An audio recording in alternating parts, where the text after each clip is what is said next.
there was the fat sack of money. He counted out the thick gold coins, his eyes flicking to the photo of the hatchet-nosed man once every few seconds, and he waited. Now that the negotiations were over, now that his rate and his team had been established, and the money had changed hands, the small talk would begin. It was always the same with these government types. They were deeply confused by the juxtaposition of his vague accent and his eyes. His country's accent, his parents' eyes. "So, where are you from?" Ah, yes, there it was. They could begin the requisite dialogue about where he was from and where he was from. Houndstooth didn't look up from the coins. Blackpool. He could have made his tone frostier, but being in the presence of such a lovely stack of hard money warmed him like a milky cup of Earl Grey.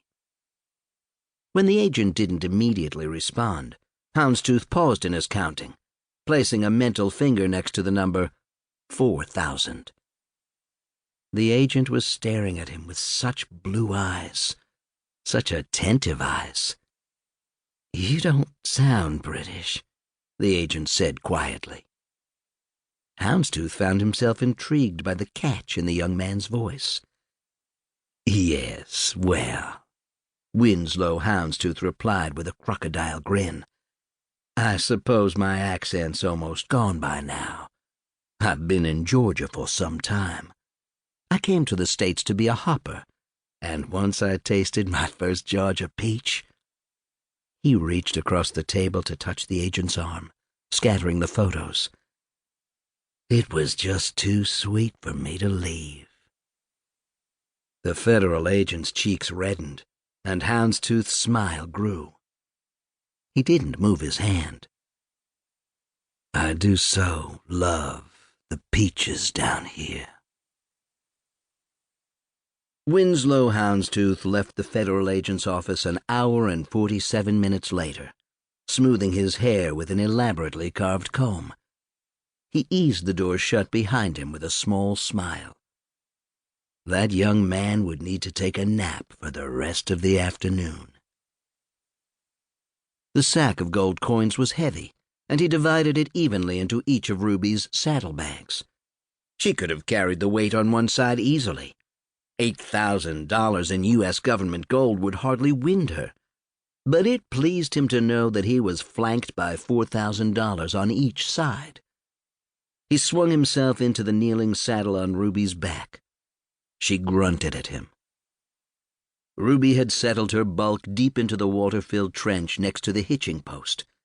She wasn't made for long periods standing on land, although her breed could do it for longer than most.